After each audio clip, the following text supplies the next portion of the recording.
बिस्मिल्लाहिर्रहमानिर्रहीम अस्सलामुअलैकुम। Welcome to new vlog. जनाब, क्या हो रहा है ज़िंदगानी में? अल्हम्दुलिल्लाह यहाँ सब कुछ टिप टॉप मज़े में चल रहा है। और फजर का टाइम है तो मैं अपनी गैलरी में खड़ी थी तो छोटा सा एक क्लिप्स आपके लिए बना लिया मैंने। और बहुत ही खूबसूरत टाइम होता है और इसकी खूबसूरती सबसे ज़्यादा ये होती है कि हर तरफ से फ़जर की जो है अज़ानों की आवाज़ आ रही होती है, इतनी खामोशी होती है और अज़ानों की आवाज़ आ रही होती है और पुरसुकून सी ठंडी ठंडी सी हवा चल रही होती है। तो बहुत ही खूबसूरत टाइम होता है ये। उसके बाद जनाब हो गई नमाज फ़जर अदा। बच्चों की छुट्टियां जैसे कि हो चुकी हैं तो सारी रूटीन बिल्कुल डिस्टर्ब हो चुकी है। तो जो हमारी रात है वो दिन बना हुआ है और जो दिन है वो रात हो गई है। तो कुछ इस तरह का सीन चल रहा है। और जो सेल्फ़ केयर रूटीन होती है स्किन की तो वो भी जो है अब रात को ज़ाहिर है सोया नहीं जाता, जाग रही होती हूँ तो कभी बच्चों को कुछ चाहिए, कभी कुछ तो उसमें करना पड़ता है। तो बस फिर ये जो मैं नाइट क्रीम वग़ैरह है ये फ़जर के बाद जब लेटती हूँ सोने के लिए तो फिर जब ही लगाती हूँ। उसके बाद जनाब सो गई थी, फिर मैं उठ गई थी तकरीबन 11 साढ़े 11 बजे। हस्बैंड को जाना था, उनका नाश्ता वगैरह बनाया और जब वो चले गए तो फिर अपने लिए ये चिया सीड थे ये मैंने भिगो दिए थे पानी के अंदर 10 से 15 मिनट के लिए। कुछ लोग इसके अंदर लेमन भी ऐड करते हैं, हनी भी ऐड करते हैं। तो मेरे पास जो है हनी ख़त्म हो चुका था और लेमन मुझे सूट नहीं कर रहा है आजकल, तो मैंने वो नहीं डाला इसके अंदर। सिर्फ ओनली इसे पानी में भिगो दिया और भिगोने के बाद 10 से 15 मिनट के बाद इसे पी लिया। फिर 1 घंटे का गैप दिया। जब बच्चों को उठाती रही, फिर जब बच्चे उठे हैं, सज्जो भी आ गई, तो फिर मैंने कहा चलें अब सबके लिए नाश्ता बना लिया जाए। तो ये टाइम मेरा इतनी मसरूफ़ियत का होता है, मतलब ये जो 11 साढ़े 11 बजे के बाद से शाम 4 बजे तक का टाइम जो होता है वो बिल्कुल बिज़ी गुजरता है। मतलब खाना भी बनाना होता है और बच्चे जो होते हैं वो उठते जाते हैं तो उनको अलग अलग नाश्ता चाहिए होता है। तो बस ये सारी चीज़ें चल रही होती हैं और साथ में फिर सज्जो आ जाती है तो फिर वो भी काम कर रही होती है तो उसके साथ भी थोड़ा बहुत लगना पड़ता है।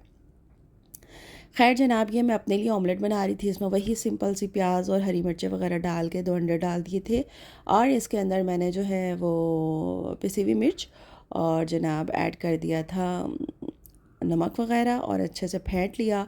और ब्राउन ब्रेड का स्लाइस लेके उसको इस तरह से क्यूब्स में कट करके वो भी डाल के मैंने इसको साइड पर रख दिया। अच्छा, अब चूल्हे के ऊपर जो है वो मैंने चाय चढ़ा चुकी थी, तवा चढ़ाया, उसके ऊपर मैंने ऑयल डाला अंडे तलने के लिए कि और सबके लिए जो मैं अंडे फ्राई कर लूँ। तो ये मैं बच्चों के लिए और सज्जों के लिए अंडे फ्राई कर रही थी। अपने लिए बिल्कुल एंड में करती हूँ ताकि ये जो ऑयल भी कम हो जाता है जब तक। और ये देखें कारनामे मेरे। एक अंडे को प्रॉपर और परफेक्ट तलने के लिए बड़ी ही मेहनत दरकार होती है। और बच्चे जो होते हैं वो बहुत ही नखरीले हैं मेरे, मतलब उनको ये जो जर्दी है ना ये टूटी भी नहीं चाहिए। अगर ये टूट जाती है तो बस फिर अंडे का मज़ा नहीं है।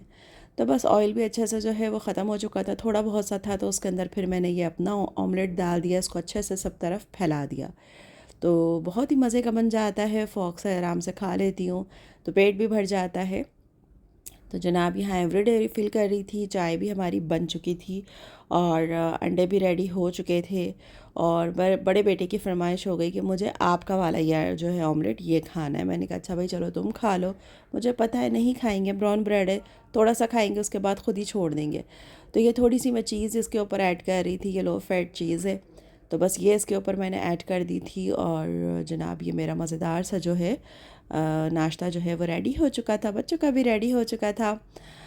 तो ये चाय भी निकल रही थी और नाश्ता और भी हो रहा था। और ये फिर हस्बैंड आ चुके थे, दोपहर में चक्कर उन्होंने लगाया तो ये गोश्त वगैरह जो है वो दे गए थे इकट्ठा एक साथ। बिल्कुल फ्रीज़र के अंदर गोश्त कीमा वगैरह सब कुछ ख़त्म हो चुका था।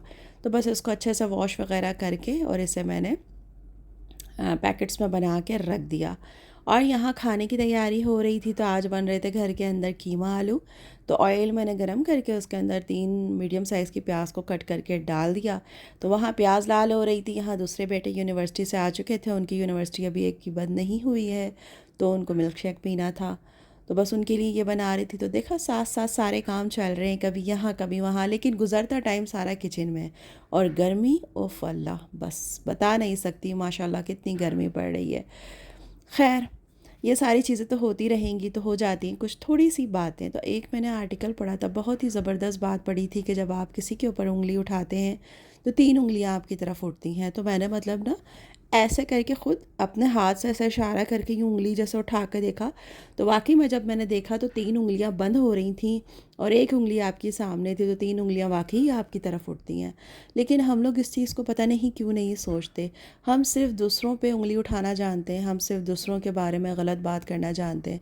हमें सिर्फ़ दूसरों की गलतियाँ नज़र आती हैं, हमें अपनी गलतियाँ नज़र नहीं आती। जबकि अगर देखा जाए इंसान वही बेहतरीन है जो दूसरों के अंदर खूबियों को तलाश करे और अपने अंदर ख़ामियों को तलाश करे। क्योंकि अगर आपको सिर्फ़ अपने अंदर अच्छाइयाँ नज़र आने लगेंगी ना, तो फिर आप अच्छाइयाँ करना छोड़ देंगे और आप फिर बहुत ही ख़सारे में हो जाएंगे। तो बेहतरीन ये होता है कि आप दूसरों में अच्छाइयों को तलाश करें और अपने अंदर कोने कोने से ख़राबियों को ढूंढ कर उनको ख़त्म करें और अच्छे काम करने की कोशिश करें और अपने अमालों को अच्छा करें। तो मेरी ये सोच है, मैं ये सोचती हूँ कि हमेशा दूसरों को बुरा कहने के बजाय अपने अंदर की ख़ामियों को दूर किया जाए। उँगली दूसरों पे उठाने के बजाय अपने ऊपर उँगली उठाएं। तो जब आप इन सब चीज़ों को सोचने लगेंगे तो किसी के बारे में भी एक अल्फाज कहने से भी डरेंगे, एक बात कहने से भी डरेंगे। आपको ये डर होगा कि नहीं, ये सही नहीं है। अल्लाह जाने कि मैं इसके बारे में जो ये मुझे नज़र आता है, जो ये इंसान है, पता नहीं ये ऐसा है भी या नहीं। मैं इसके बारे में जो कह रहा हूँ, मैं इसके बारे में जो सोच रहा हूँ, तो ये ऐसा है भी नहीं। अल्लाह की नज़र में ये कैसा है हम कैसे कह सकते हैं? कोई इंसान आपकी नज़र में कितना ही गलत हो, कितना ही बुरा हो, आपको दिख रहा हो वो बहुत गलत है, लेकिन वो अल्लाह की नज़र में क्या है ये आप नहीं जानते।